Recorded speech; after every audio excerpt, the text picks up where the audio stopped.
Oui, bonsoir éclaireur. Comment allez-vous? Oui, ça va bien, par la grâce de Dieu. Et comme j'étais à vous le dire, ça avec beaucoup de plaisir qu'on vous entend, et moi ça me fait extrêmement plaisir. Ah, merci beaucoup éclaireur, merci beaucoup. Merci. Moi également, c'est toujours avec un grand plaisir que j'aime prendre la parole sur les panels EPV, mais bon, souvent ces derniers temps, j'aime beaucoup écouter parce que de moment donné, vaut mieux écouter quoi, parce que je sais qu'on va bientôt rentrer dans une période encore plus chaude. C'est de la pré-campagne, bon, compte tenu de mes occupations professionnelles aussi, j'ai pas souvent l'occasion de prendre la parole. C'est pour ça que je préfère écouter beaucoup plus quoi. C'est pour ça. Voilà, donc je mets des commentaires, je fais des likes et tout ça quoi. Mais je suis là, je te suis tous les jours. Hein. Aujourd'hui, j'étais raté parce que j'étais occupé. Je regardais sur Facebook, mais je savais pas que tu étais sur TikTok. Je trouvais bizarre. J'ai failli même appeler Mère Salut pour lui demander, mais éclaireur peut pas de direct aujourd'hui. Bon, comme j'étais en réunion avec des gens, j'ai finalement laissé tomber, j'ai pas appelé. Et puis là, je reçois un message comme quoi tu es en direct. Donc je me suis connecté immédiatement. J'étais en fait sur le débat où il y avait quelques petits gars qui étaient en train de faire de la surfacturation mensongère en termes intellectuels bien sûr. Et donc, d'accord. Mais pour moi, ils ont besoin de ton éducation, hein. Justement. Et ils ont pu reconnaître aujourd'hui que Gbagbo s'est trompé. Il dit à Dieu merci, c'est qu'on peut vous faire sortir de votre zone de confort. C'est ça. Non, en fait, ces gens-là, bon, je pense que on va continuer à marteler. Ça va finir par prendre, hein. Oui, mais c'est ce que le grand maître Lao se disait, la goutte d'eau finira par percer le rocher. C'est ça. La lumière, aussi petite soit-elle, quand ça rentre dans les ténèbres, ça éclaire. Effectivement. Non, c'est clair, c'est important en tout cas. Voilà. C'est important. Bon, éclaireur, vraiment, je sais que tu es fatigué.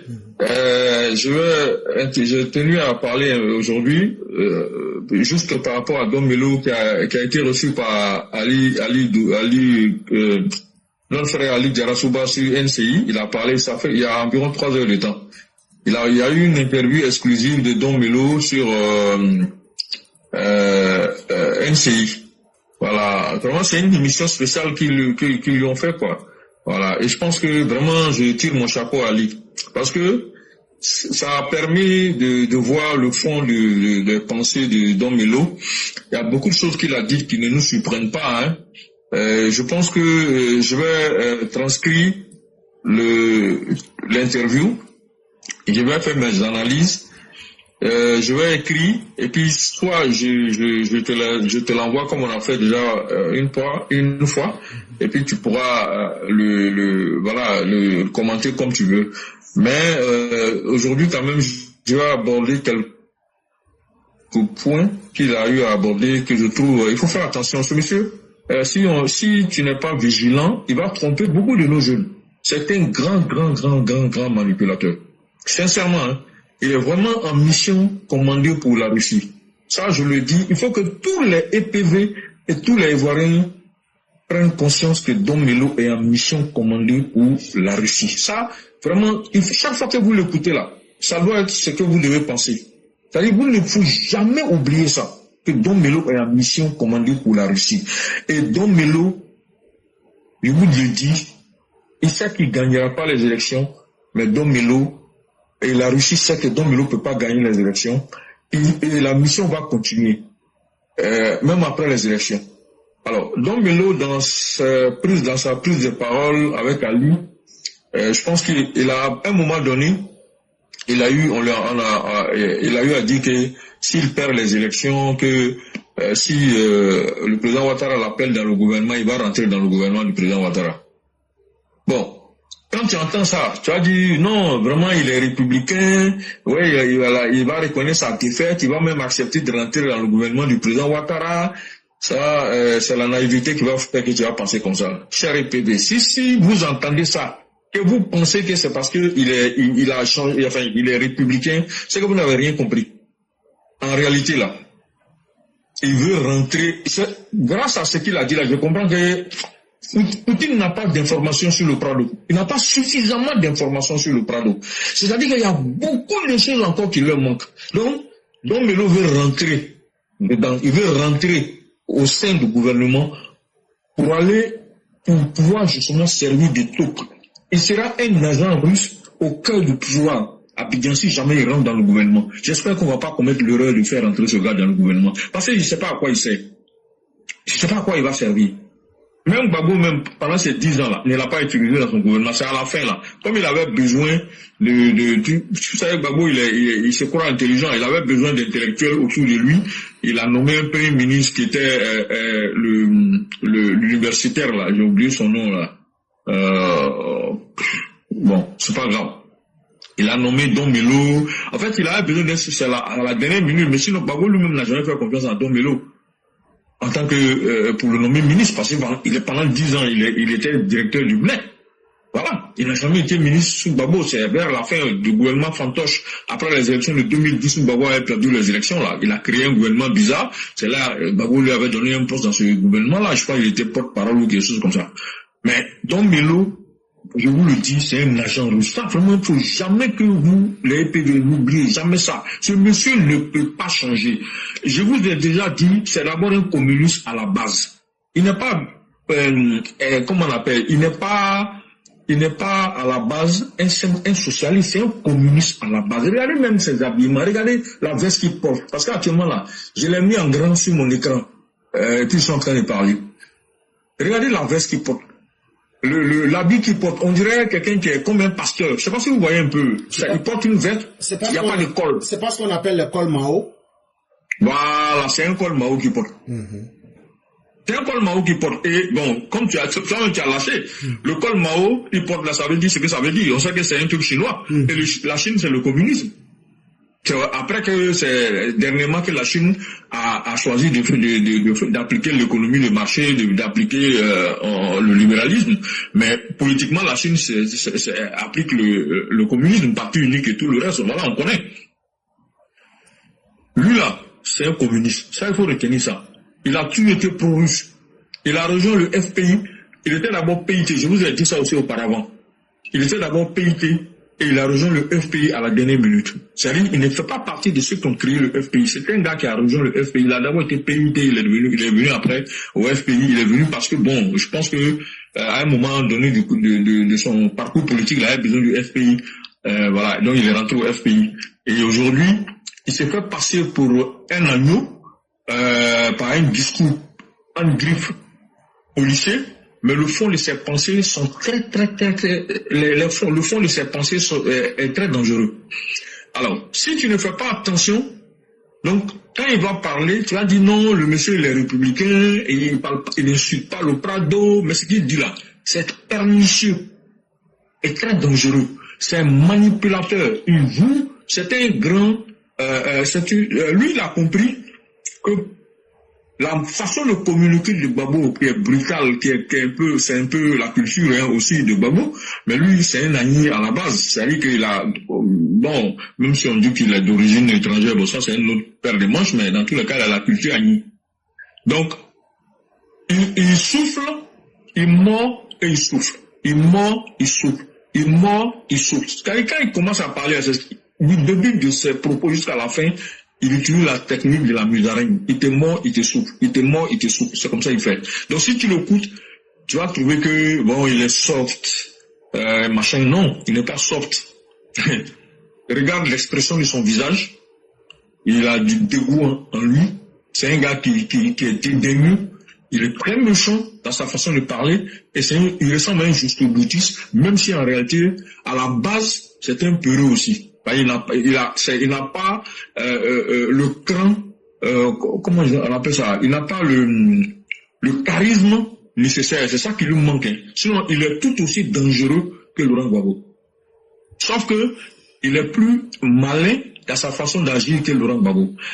C'est une autre méthode qu'il utilise. Mais en réalité, là, je ne suis même pas sûr, et je confirme, Éclaireur a toujours dit que entre eux et puis Laurent Gbagbo, c'est pas vrai, ils sont pas en palabre, je vous le dis. Hein. Il y a plusieurs gars du PPACI qui ont rejoint Awa Dombello. Il y a beaucoup de représentants du PPACI qui ont rejoint Awa Dombello.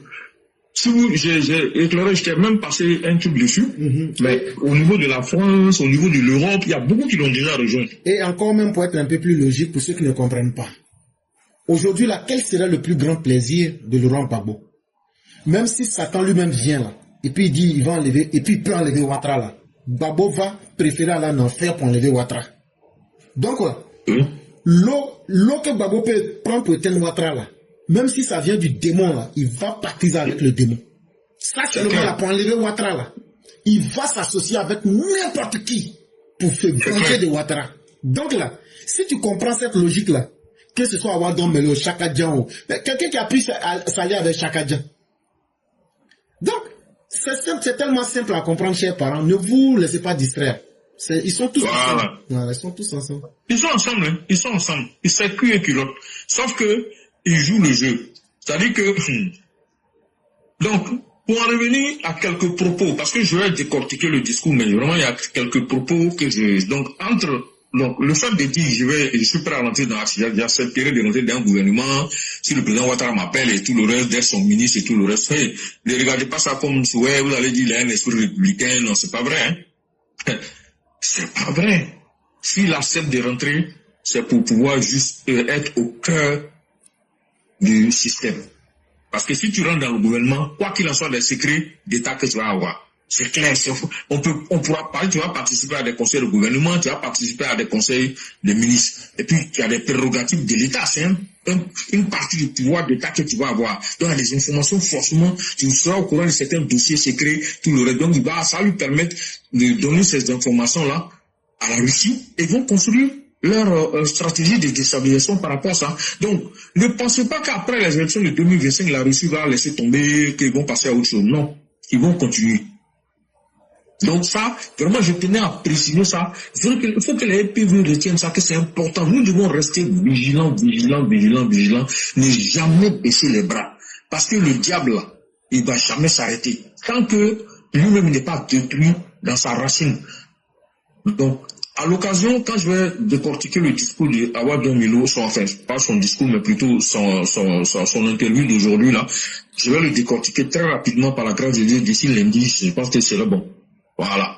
Et peut-être que comme lundi, normalement, le éclaireur a suffisamment de temps, si soit je lui passerai il en fera ce qu'il veut, ou bien je vais peut-être moi-même en faire une synthèse. Donc on verra, ça c'est une autre paire de manches. Maintenant, il y a un autre argument qu'il a utilisé. Il a dit que la France ne veut pas que on sorte du franc CFA, et il a même présenté, vraiment le monsieur là c'est un manipulateur, hein, il a présenté l'école actuelle, l'école ivoirienne comme étant une école qui est toujours coloniale. Mais il est grave, hein, lui-même là, il a fréquenté dans quoi? C'est pas l'école ivoirienne qu'il a fait avant d'aller en France pour aller faire les autres diplômes qu'il a eu. Donc comment il peut venir dire aujourd'hui en 2025 quand l'école ivoirienne est toujours une école coloniale? C'est toujours une école coloniale. Il va même plus, il dit encore une contre-vérité très grave. Il dit que quand tu vas prendre un jeune formé dans un lycée professionnel, qui a un diplôme par exemple en mécanique, le tableau est bien, théoriquement, le gars est bien formé, mais si tu lui déposes devant un moteur, il ne peut pas démonter le moteur. Les gars, vous aussi. Est-ce que quand même, vous pouvez croire ça, ce qu'il a dit là? Ça veut dire que quoi? C'est-à-dire que l'école, nous formons, les Ivoiriens que nous formons là, ils ne sont pas capables d'être opérationnels. Donc, FPI là, les 10 ans, et qui était il y a eu un gouvernement de professeurs, ils ont géré la Côte d'Ivoire pendant 10 ans. Donc, ils n'ont pas été capables de transformer l'école ivoirienne, c'est-à-dire de l'enlever, la nature coloniale de l'école ivoirienne, de le transformer en école souveraine et autonome. C'est aujourd'hui, lui va venir nous dire que l'école ivoirienne est restée coloniale jusqu'à aujourd'hui et que même les lycées professionnels qui forment nos jeunes là, les gens ne sont pas bien formés et ils sont pas opérationnels. Comment lui Dombello peut dire ça? Aujourd'hui, là, si c'est pas mensonge, si c'est pas manipulation, si c'est pas pour dépeindre un tableau noir, pour dire que tout va mal, c'est un objectif, il est c'est-à-dire que c'est un déni, en fait, de la réalité. Il veut dénier qu'il y a eu du progrès. Tout simplement. Parce que pour lui, les choses stagnent depuis l'indépendance. Et qu'il est en train de dire que comme eux, ils ont été vauriens là, même celui qui est là aussi, on doit considérer qu'il est vaurien. Puisqu'il dit que l'école n'a pas évolué, que l'école est restée coloniale. Je ne sais pas si vous comprenez le sens de ce qu'il est en train de dire. C'est très grave. Mais il y a beaucoup de faits réels qui montrent qu'il c'est un menteur. Et que ce qu'il est en train de dire là, c'est une contre-vérité. C'est vraiment triste de la part de quelqu'un qui cherche à gérer la Côte d'Ivoire. Ali lui demande aussi que, mais, si tu es élu, considéré qu'on va prendre l'hypothèse que tu arrives au pouvoir, tu fais quoi? Et lui, s'il arrive au pouvoir, il va prendre une loi d'amnistie. C'est là, Ali a dit, mais il y a eu déjà des lois d'amnistie. Il dit oui, il y a des lois d'amnistie, mais on fait sortir les gens de prison et puis on fait rentrer d'autres en prison. C'est-à-dire que, je ne sais pas si les gens ils pensent qu'ils nous prennent pour des imbéciles. Et ils pensent que on est tellement faibles d'esprit qu'on ne peut pas comprendre. Donc, c'est-à-dire que si on a pris une loi d'amnistie, que le gars, il va encore commettre une infraction, alors on le laisse dehors, parce qu'on a pris une loi d'amnistie. Vous voyez, ils passent leur temps à dire que le pouvoir met les gens en prison. Mais on ne met pas les gens en prison parce que pour rien. C'est toute l'opposition qui est en prison. Les opposants qui sont dehors là, ils n'ont pas commis d'infraction. Il y en a même qui ont commis des infractions, mais ils continuent de se promener à Abidjan. Blé là, il n'est pas sous le coup d'une condamnation de 20 ans d'emprisonnement. Il se promène pas à Abidjan. Il vient de faire je sais pas, une réunion du COGEP à Yamoussoukro. Blé il est condamné, puis il se promène à Abidjan. Damana Picasso, il a été condamné, sans mandat de dépôt, il se promène dans les rues d'Abidjan. Donc, maintenant, nous dit quoi? Vous voyez, c'est pour ça que souvent, quand Éclaireur dit que, moi, je suis d'accord. Ça m'énerve quand souvent les gens disent qu'Éclaireur est extrémiste. Ça m'énerve. Moi, j'ai ramassé un de mes amis comme ça une fois en privé. Non, ton gars là, il est bien, il est intellectuel, mais ce qui ne me plaît pas dans son cas, et je le trouve extrémiste. Mais je l'ai ramassé d'abord, avant de lui expliquer pourquoi Éclaireur souvent dit dans son langage. Après lui-même, aujourd'hui là, il écoute Éclaireur plus que moi. C'est lui-même souvent qui pense que je n'ai pas, il me balance certaines anciennes vidéos, les vidéos d'Éclaireur qui sont déjà passées, il me les balance. Je dis non, moi, mais j'ai déjà suivi ça en direct. Donc aujourd'hui là, lui-même il reconnaît que, parce que je lui ai expliqué pourquoi Éclaireur souvent est dur dans son langage. Il a fini par me dire non, effectivement, je n'avais pas vu cet aspect. Oui, mais tu ne peux pas voir. Parce que toi-même, tu dis que le monsieur est intellectuel, que quand il parle, il connaît beaucoup de choses. Ça veut dire que si tu vois qu'il devient dur, là, il sait ce qu'il est en train de faire. Moi, je vous dis une chose. Tant que les Gors vont rester dans cet état d'esprit, je vous jure que la Côte d'Ivoire ne sera pas en paix. Mais heureusement que Dieu, dans sa miséricorde, va nous aider pour que la minorité des Gors qui vont rester incrédules, qui vont rester incorrigibles, qui vont rester, comment je peux appeler ça, irréductibles, va disparaître comme peau de chagrin avec les égrégores de leur chef suprême là. Quand lui-même va disparaître avec son égrégore là. C'est ça qui va nous aider. Sinon, franchement, c'est gravissime, hein? Parce que un gars comme Dom Melo, il est en train de chercher, heureusement qu'il n'a pas le charisme nécessaire. Il est en train de chercher à se positionner pour l'avenir. Je vous le dis, hein? Il est en train de chercher à se positionner pour l'avenir. Là, vous dites autre chose. Ali lui demande qu'il y avait une marche du 4 qui était organisée par l'opposition, le Front commun, le 4, c'est-à-dire aujourd'hui. Qu'est-ce qu'il pense du fait que la marche a été annulée? Il dit, interdite, pardon. Il dit il ne répond pas directement à la question. Il dit que dans le processus démocratique, à des fois on avance et puis à des fois on recule. Et qu'on est dans un processus démocratique. Donc tu vois, ça c'est les belles paroles. Au départ, il commence à dire on est dans un processus démocratique. Donc ça veut dire qu'il reconnaît quand même qu'il y a des avancées. Ça c'est, tu vois, c'est-à-dire on appelle ça, vraiment lui là, il croit qu'il a affaire à des affaires. Je sais pas que nous on connaît communication un peu aussi. Hein. Donc, il commence par bombarder d'abord, te passe une belle parole, donc ton esprit baisse la garde. Et puis maintenant, il rentre dedans. Et maintenant, il va dire que oui, que quand dans un état parti, et c'est pas si vous comprenez un peu, hein, état parti, donc le RHDP se confond avec l'État. C'est ce qu'il a, ça c'est ce qui balance dans le subconscient des gens. Quand un état parti se confond avec les institutions, certaines décisions même prises par les juges, vous voyez comment il va loin. On te demande simplement si le fait qu'on a annulé, parce qu'Ali lui dit, mais on dit que on est en pré-campagne, et puis la campagne va s'ouvrir bientôt le 11, alors que vous, le 10, la campagne sera ouverte le 10, et ils veulent encore faire une marche le 11, donc le 4 on a annulé, et celle du 11, qu'est-ce que tu en penses? Donc on lui dit, donc, non, il doit dire non, bon, machin, mais il a plutôt cherché à démontrer que c'est un parti État, et que les institutions se confondent avec le parti État, ainsi de suite, histoire de démontrer que les décisions qui sont prises par l'État, là, ce sont les décisions du RHDP, ce ne sont pas les décisions étatiques. Pourquoi? Si tu n'as pas compris, je vais t'expliquer pourquoi il fait ça. Pourquoi il cherche à démontrer que c'est un parti État? C'est pour pouvoir justifier un coup d'État. C'est tout. N'allez pas chercher des médias à 14 heures.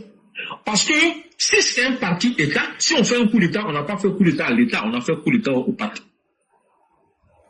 Voilà. Il veut démontrer que l'État se confond avec le parti. Il ne veut pas, c'est-à-dire qu'il est dans une logique de pouvoir de saper et dénigrer au maximum le pouvoir étatique actuel. Alors que nous savons pertinemment que si un pouvoir a su séparer l'État du parti, c'est bien le RHDP. Franchement, Gbagbo n'était pas président du FPI, mais en réalité là, c'est le FPI qui était parti quand ils étaient au pouvoir. Parce que Gbagbo ne prenait pas de décisions, il ne se comportait pas en chef d'État, il ne se comportait pas en président de la République, il se comportait en président parti. Pourquoi? Parce que quand il s'agissait de lui, ses partisans, les gens pouvaient sortir pour marcher. Mais quand il s'agissait des partisans des autres, il dit, je demande à la CRS de mater. Et après, on va se poser des questions pour voir pourquoi ils veulent marcher. Vous voyez? Oh, le RHDP au pouvoir fait la part des choses.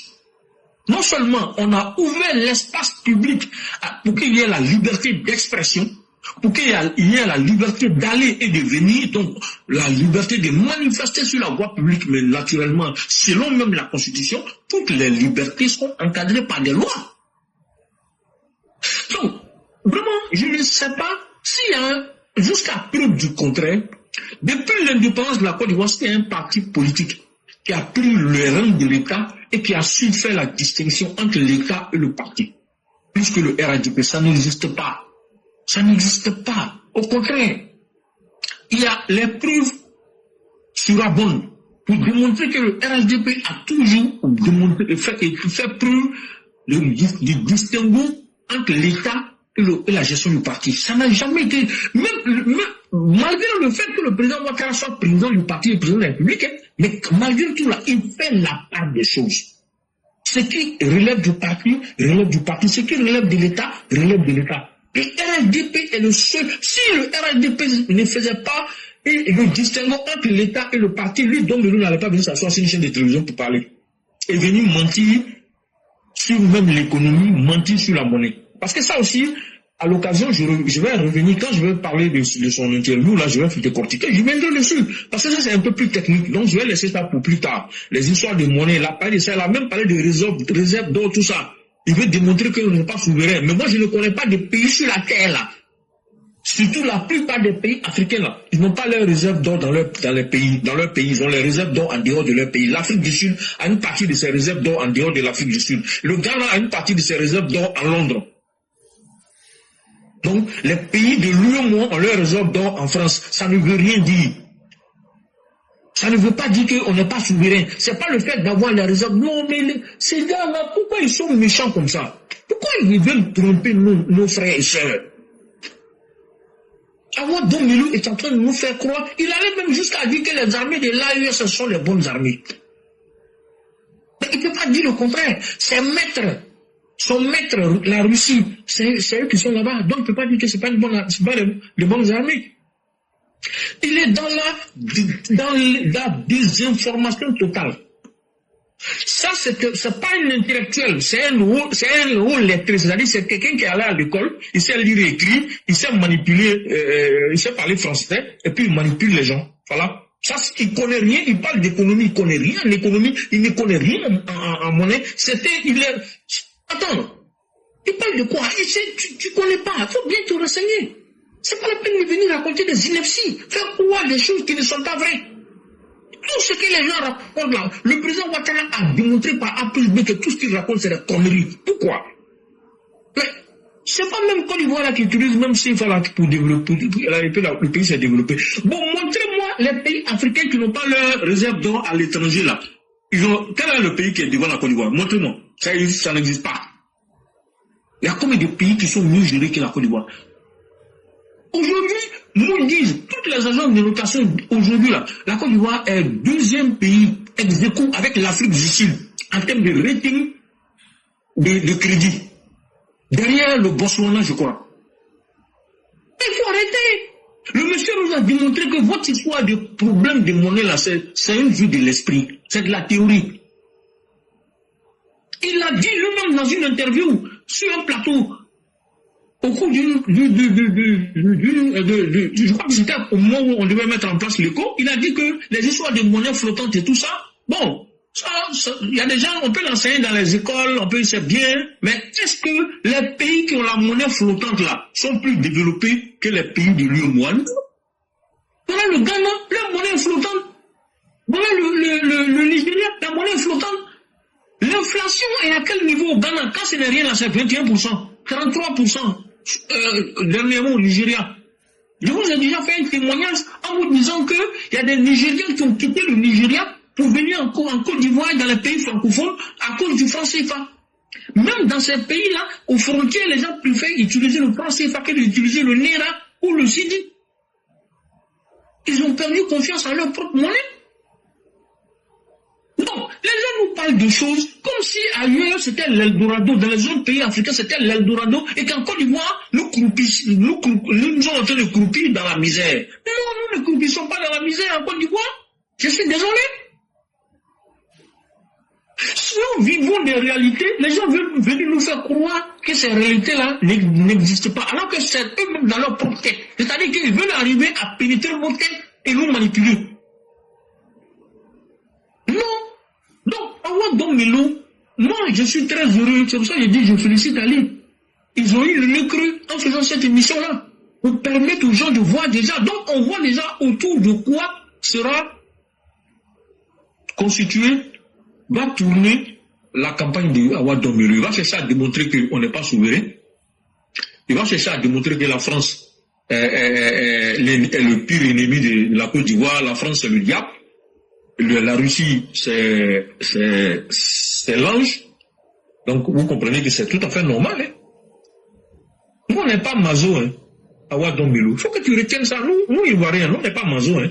Les Burkinabés, les Maliens, et puis les gens de l'AES peuvent être mazo, ils peuvent accepter de souffrir, voilà, d'aller se mettre avec un pays qui ne va jamais les faire avancer. Sinon, la Russie, là, ils sont avec la Guinée qu'on a créé là, depuis 1958. Hein.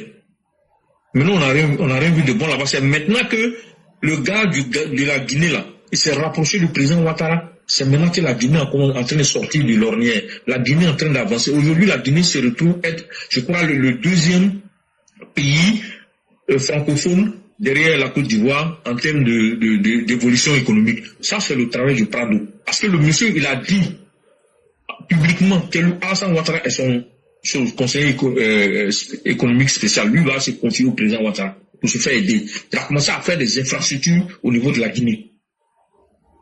Je vous ai déjà fait une démonstration ici. On ne peut pas construire comme un pays si on n'a pas mis les fondations. Je n'ai jamais vu vous voulez construire une maison, si vous ne faites pas de sous-bassement, vous ne mettez pas des fondations solides, comment vous allez construire votre maison? C'est la même chose que l'économie d'un pays. Alassane Ouattara prend la Côte d'Ivoire d'abord en 1990, quand tout allait mal. Il met en place les bases. il fait ce qu'on appelle, il a appelé un plan de stabilisation et de relance économique. En 3 ans, il réussit son travail. Malheureusement, il meurt. Intermède. Il est obligé d'abandonner le pouvoir, de partir. Il part de la Côte d'Ivoire. De 93 à 2010, le pouvoir a été géré par Laurent Gbagbo, par Bédé. Je ne compte pas Gueye parce que c'est 6 mois, 8 mois, 9 mois maximum. Donc ça, vraiment, c'est pas une vraie gestion. On était plus préoccupé par les textes de la transition, mettre en place une constitution qu'autre chose. Donc lui, franchement, je ne le compte pas. Et puis, Babou, pendant 10 ans. Il revient, les fondamentaux de la Côte d'Ivoire étaient touchés. Les murs de soutènement de l'économie étaient pourris. Il est obligé de faire table rase et de remettre le nouveau soubassement, un nouveau soubassement, de construire le nouveau poteau, de construire de mettre en place en tout cas quelque chose de solide pour relancer la Côte d'Ivoire. Et aujourd'hui, nous sommes arrivés là où nous sommes. Donc, on ne peut pas venir nous faire croire que la France empêche les pays africains francophones d'évoluer. C'est pas possible. Puisque la Côte d'Ivoire avance. Voilà. La Côte d'Ivoire avance à un rythme soutenu. Aujourd'hui, le budget de la Côte d'Ivoire, quand Ouattara arrive au pouvoir, c'était 2500. Après, ça ne valait même pas 3 000 milliards. Aujourd'hui, on a 17 000 milliards. C'est parce que le Ouattara même, il va aller à un rythme lent. Sinon, normalement, on aurait pu même être à 20 000 milliards. On est presque à 18 milliards. De choses de 18 000, pardon, milliards de budget. Le budget de la Côte d'Ivoire, c'est au moins 3 fois le budget des 3 pays réunis, des 3 pays affiliés à la Russie. Et toi, tu avais nous dit que la France, c'est le diable, c'est la Russie qui est Dieu, qui est divin. Non, il faut arrêter. Faut arrêter. Nous, on n'a pas besoin de la Russie. Toi, Dom Melo, tu as bien de la Russie, mais c'est bien pour toi. Mais nous, Ivoiriens, nous, on n'a pas besoin de la Russie. Donc, Clara, vraiment, je sais que tu es fatigué. Je vais m'arrêter là et vraiment dire aux EPV, ne vous laissez pas tromper par les discours de Dom Melo. Ça, je vous le dis en toute honnêteté. Ne pensez pas qu'il va dire des choses intéressantes. Ne pensez pas qu'il fera des propositions qui pourront apporter quelque chose de nouveau dans par rapport au bilan du Prado, par rapport au bilan du RGP. Alassane Ouattara l'a dit récemment encore. Il dit son bilan est inattaquable. Et c'est le seul chef d'État que moi je connais. Montrez-moi en Afrique ici quelqu'un qui est capable de faire un bilan de 15 ans de pouvoir en 260 pages et mettre à la disposition du public. C'est sur Internet, tu vas te télécharger. Si tu veux, il faut donner à ChatGPT. Il n'a qu'à critiquer. Il accepte qu'on le critique. Hey, il est là, c'est pas l'homme. Moi, je vous le dis, hein, le pied là, c'est pas l'homme. Parce que moi, je ne connais pas quelqu'un, il n'y a pas quelqu'un qui peut dire quelque chose ici. Quelqu'un n'a qu'à discuter, comme disent les Ivoiriens. Il n'a pas discuter. Il accepte. Critiquez, regardez, critiquez, dites pour vous. Mais remarquez que la critique, là, ça quitte en haut, ça quitte en bas, ça quitte à gauche, ça quitte à droite, c'est mort. Ça ne tient pas la route. Parce que ce qui est dans le papier là, ce qui est écrit dans les 260 pages là, ah, c'est fort, hein. Et moi, j'ai fait une synthèse du document aussi, à ma façon. Non, vieux là est fort, hein, les gars. Wallah, Bilaï, vraiment, ça là, c'est pas l'homme. Wallah, lui là, c'est pas un homme. Non. Alassane Ouattara, il doit dire mon banzanté. Wallah, Bilaï, lui là, mon banzanté, tu comprends bien. Lui là, c'est... Non, il n'est plus qu'un surdoué. Et c'est pas, hein. Bon, est-ce que vous voyez la sérénité du vieux là? Sa sérénité est à toute épreuve. Ah, vraiment, Alassane Ouattara a émis encore. Que Dieu accorde longue vie et bonne santé au président Ouattara. Que Dieu accorde longue vie et bonne santé au président Ouattara. Que Dieu accorde longue vie et bonne santé au président Ouattara. Le monsieur là, je vous le jure, et Dieu accorde pardon, pour regarder les 30 millions d'Ivoiriens, les 30 millions de populations qui vivent ici.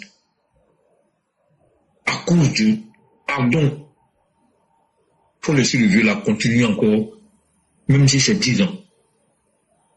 Même s'il laisse le pouvoir en 2030, il faut le laisser encore 5, même encore 10 ans, même 15 ans, quand il est à côté, on va aller souvent lui poser des questions, des problèmes graves là, et puis il va prendre son téléphone pour passer des coups de fil pour aider celui qui va le remplacer. Il a quand même son coach à distance. Je vous assure, le jeu là, je sais pas, hein, s'il y a, moi-même j'ai vu intellectuel. Là, le premier jour que j'ai vu le président Ouattara, il m'a surpris agréablement. Jusqu'à aujourd'hui, je ne cesse d'être émerveillé par le vieux. Moi, je vous le dis en toute honnêteté, télévision blanc-noir, le vieux sort, et une télévision, il sort à la télé en 90, je le regarde, et puis il vient son petit coup, il fait, en 89 même, c'est même pas 90, parce que c'est en 89, il sort à la télé, 6 minutes de discours, le pays est calme. Ouais, l'engagement. Ouais. Pour ceux qui ne comprennent pas le malinqué, quand on dit l'engagement, on dit il est venu pour. Donc en fait, l'envoyer. Il a été envoyé pour ça. Il s'est incarné, il est venu au monde là. Sa maman l'a mis au monde là. C'est pour ça. Le directeur général du FMI, tout ça, c'était pas pour ça il était né. Ça c'était un passage pour aller faire apprentissage. Pour aller avoir une relation pour venir gérer la Côte d'Ivoire. C'est ça là que son travail. C'est son travail qui est là, c'est pas au travail. Oui. Donc, 260 pages. Quelqu'un se soumet aux critiques. Et sachant bien que les gens lui en veulent à mort. Que s'il a fait erreur, ils vont les caler. Mais est-ce que vous avez vu depuis ces sorties-là? Vous avez entendu quoi? Est-ce qu'une mouche a volé? C'est quelques petits gars qui veulent s'amuser sur YouTube, comment on appelle ça, sur TikTok, ils veulent venir jouer avec les gens. C'est-à-dire que tout est un comité de rédaction, les gens, des grands intellectuels du RHDP se sont assis sous la supervision de Grand Prado. Ils vont écrire, faire un rapport pour déposer. Et puis toi, un petit bignafier, il va venir monter sur TikTok pour dire qu'il a la page tant, et en plus il mentait. Ce jour-là, j'ai regardé et Claire a sorti le truc pour dire, bon, moi, je suis à la page tant. Et c'est les enfants là, ils font pitié, hein. Leur chef là, leur a appris à mentir. Ils tronquent exprès le contenu du rapport. C'est tout ce que tu peux faire. C'est-à-dire que si tu veux attraper, mentir sur le Prado là, tu vas tronquer le contenu et puis mentir. Celui qui n'a pas lu va te croire. Sinon, si quelqu'un a lu le rapport là, si tu parles net, ils vont t'attraper. Tu ne veux pas mentir. Oui? Il y a encore du chemin, il y a encore des choses à parfaire, mais ce qui a été fait là, c'est titanesque.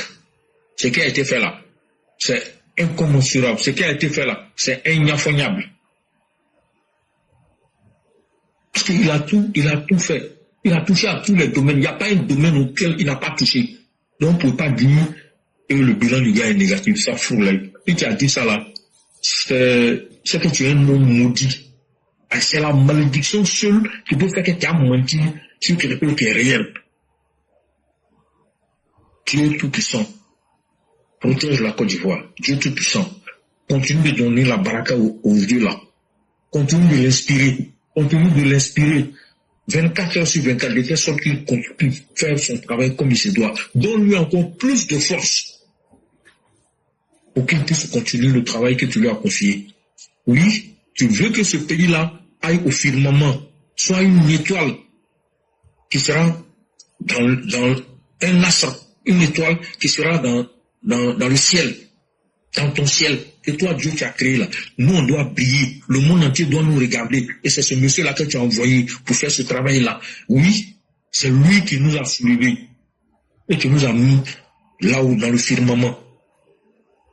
Nous ne serons pas une étoile filante, mais une étoile éternelle. Merci beaucoup, Éclaireur, pour l'opportunité que tu m'as donnée. Vraiment, Éclaireur, c'est aussi une copie du Prado. Une déclinaison du Prado. Un démembrement du Prado. Oui, tu tu es imbattable aussi. Chaque jour que Dieu fait, tu nous surprends agréablement. C'est vrai, nous sommes tous des intellectuels, mais nous reconnaissons ta valeur.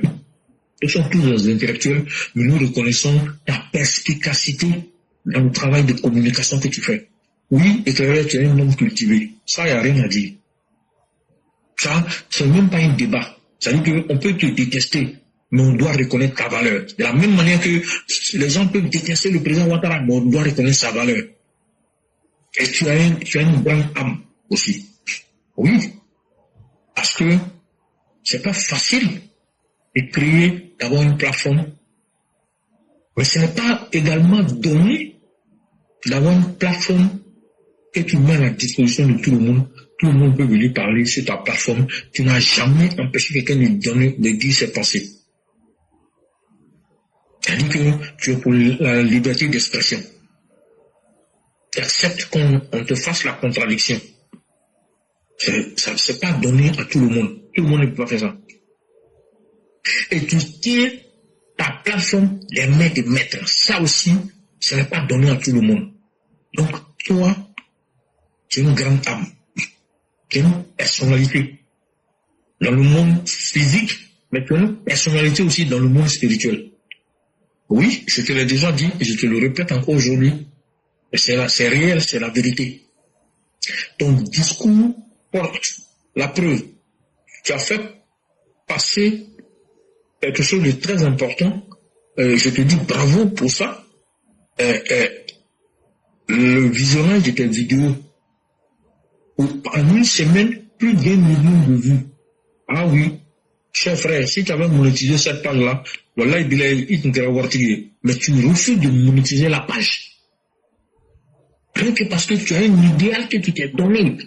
Tu as décidé de mettre le matériel de côté.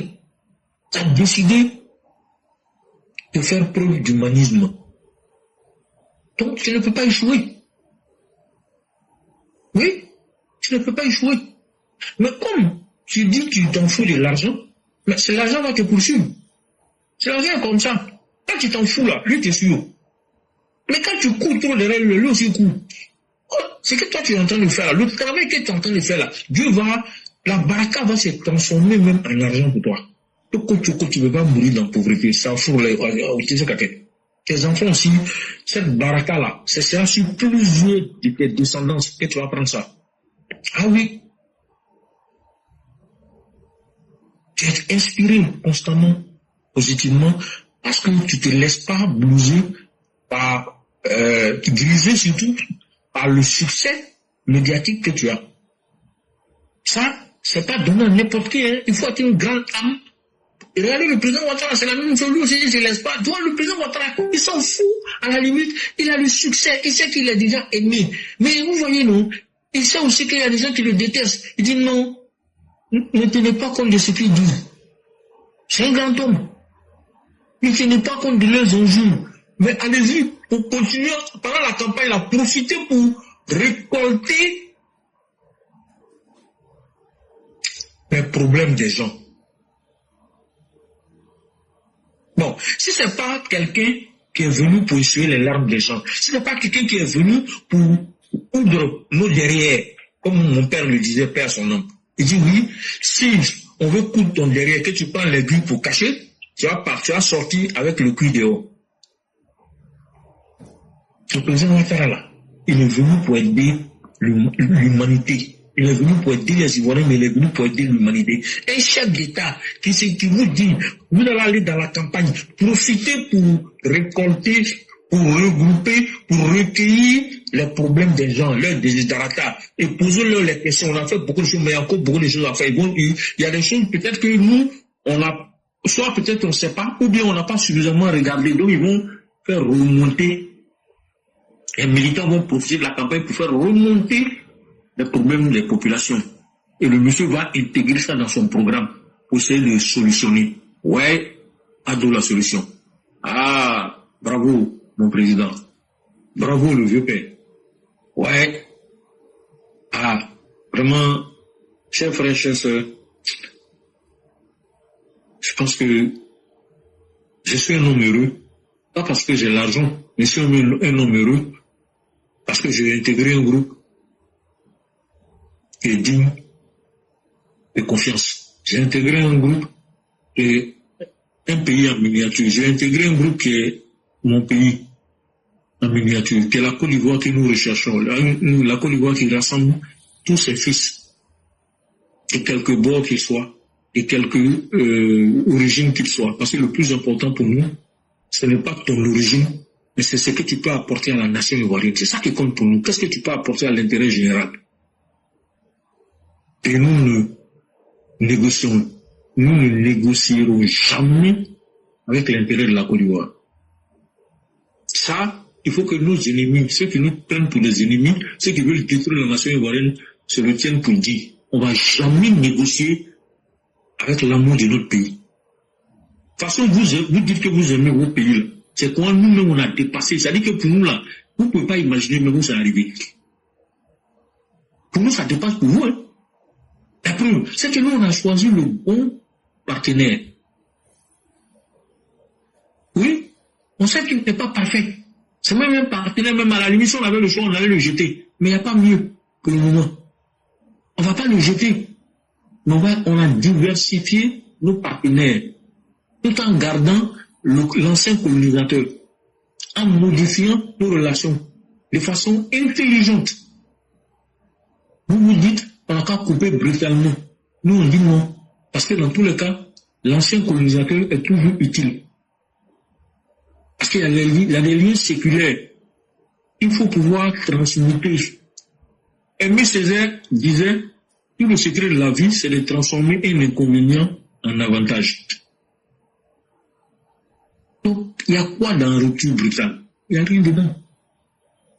Même quand tu vas divorcer avec une femme, ou bien quand tu vas divorcer avec un homme, ne pleure pas palabre. Séparez-vous à l'amiable, c'est mieux. Même si tu penses que la personne t'a offensé, tu peux dire, bon, c'est pas grave. De toute façon, on a passé de bons moments ensemble aussi. Nous n'étions pas mauvais. Il y a eu des bons moments entre nous. Par rapport à ça, on peut garder de bons souvenirs. Il faut retenir que le meilleur. Oubliez ce qui est négatif. La France n'est pas venue nous coloniser pour nous-mêmes. Elle est venue nous coloniser pour elle-même. On a compris ça. Elle n'a pas voulu nous décoloniser. On a compris ça. Mais aujourd'hui, là, on a une autre indépendance. Maintenant, vous dites qu'on n'est pas souverain. C'est pas grave. La souveraineté, là, c'est un peu. On ne peut pas tout avoir un coup. Un enfant, quand il naît là, d'abord il est couché, après il fait 4 pattes, après il apprend à marcher, après il marche, et puis après il apprend à courir. Donc, vous voyez, donc c'est comme ça.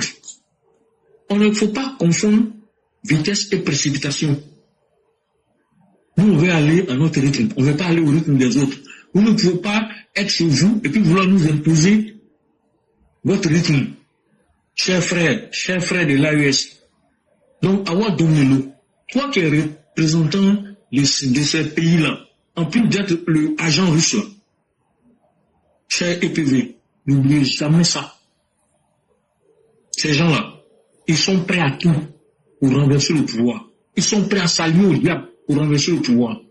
Ah oui, retenez ça, c'est important. Hein? Les gens, ils veulent tout utiliser. Tous les moyens sont bons. C'est-à-dire que pour eux, là, n'importe quelle eau on gagne, ils vont gagner. Eau sale, eau propre, ils vont prendre pour verser sur le feu. Ils considèrent le RADP comme le feu qui a fait brûler la Côte d'Ivoire. Vous avez entendu Katina raconter que telle que la Côte d'Ivoire est en train de partir là, si eux ne se lèvent pas pour se battre, leurs enfants vont les maudire. Les enfants vont dire que vont les en vouloir éternellement. De la même manière que le roi a dit aussi, il a l'habitude de nous dire, et c'est la vérité. Si nous on ne se bat pas pour que la Côte d'Ivoire continue d'être transformée positivement, nos enfants aussi vont nous maudire. Donc, on est dans un combat. Donc, c'est un combat que nous devons continuer et transmettre le flambeau de la plus belle des manières. Donc, nous devons continuer à former les gens, la population, former la jeunesse, pour que les gens comprennent que c'est par le travail seul que nous pouvons nous épanouir. C'est par le travail seul que nous pouvons être des hommes au sens noble du terme. Non pas être des sous-hommes de la Russie. Je suis désolé. Parce que ces pays-là, ces trois coups d'étatistes-là, ces trois coups d'étatistes, ce sont des sous-hommes. Même les sous-préfets vont mieux que cela. Honnêtement. Parce que vous vous soumettez à un pays qui n'est pas capable de vous aider, mais qui passe son temps à exploiter vos richesses naturelles au détriment des millions de populations et qui n'est même pas capable de vous apporter la sécurité ou même un début de sécurité. Parce que depuis que en plus, ce n'est pas l'armée russe qui est présente, c'est plutôt une armée d'anciens bandits, de voyous, qu'on a sorti des prisons, des gens qui n'ont jamais été des militaires, n'ont même pas reçu de vraies formations militaires. Ils ne peuvent jamais réussir contre les djihadistes. Les djihadistes là, et ne vous amusez pas avec eux. Ils sont aguerris au combat. Et ils ont fait des formations, ils sont aguerris au combat. Les armées qui peuvent tenir devant les djihadistes là, c'est l'armée de Côte d'Ivoire. Hein. Ça, en ce moment, c'est pas Danny Blanc, parce que nos militaires ont déjà eu affaire aux djihadistes, ils savent comment les djihadistes combattent. Les djihadistes même là, ils ont peur de nos militaires aussi. Ibn Kakao l'a reconnu, parce que quand il dit, ne pensez pas que les djihadistes ont peur que l'armée ivoirienne est trop forte. Non, il sait que l'armée ivoirienne est trop forte. Pourquoi il dit ne pensez pas? C'est pas qu'on pense, on sait.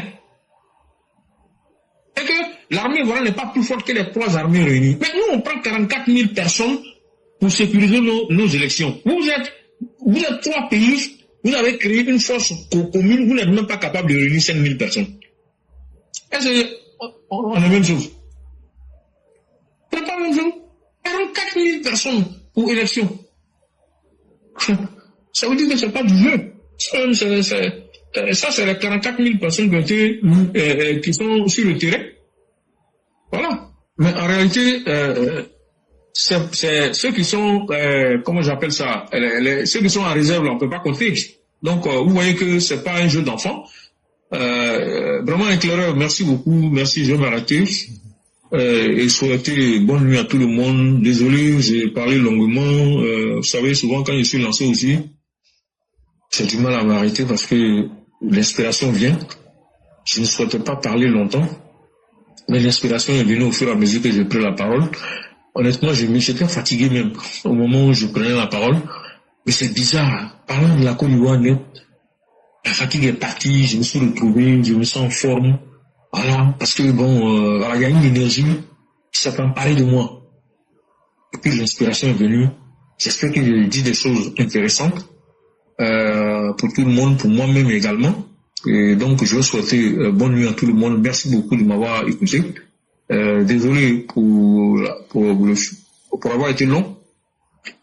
Vraiment que Dieu continue de nous soutenir, de nous inspirer, de te soutenir toi-même éclairé, de soutenir tous les EPV, de soutenir le président Ouattara, de protéger la Côte d'Ivoire, de permettre que ces élections présidentielles se passent dans la paix, que ça se passe convenablement, que le déroulement, tout se passe bien avant, pendant et après les élections, que tout se passe bien par la grâce de Dieu, que les élections soient vraiment crédibles au plan international, je n'en doute pas, et que tout le monde entier nous félicite pour le travail démocratique qui va se faire et tout ça, quoi, et que le président Ouattara reparte encore de plus belle, que le RHDP consolide son pouvoir à partir de cette année 2025, et qu'on puisse en faire encore au moins 5 ou 6 autres mandats, ou 10 autres mandats derrière, pourquoi pas.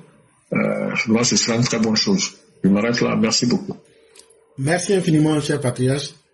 Ça n'a pas été du temps chômé, on a beaucoup appris. Et avec vous, c'est toute une école à travers laquelle nous apprenons suffisamment.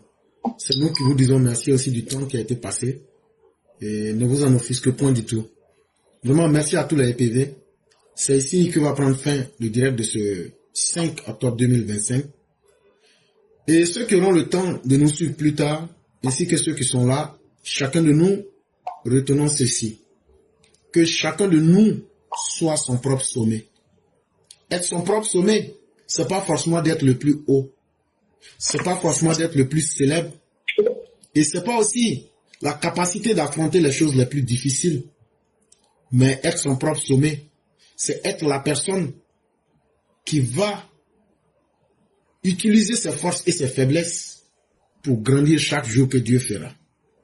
Ce qu'il y a de meilleur en toi, qui fera de toi une personne meilleure, c'est ça ton sommet.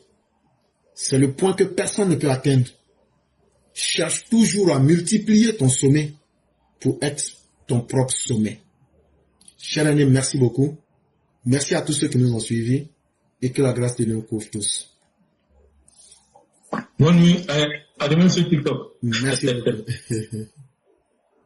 Okay.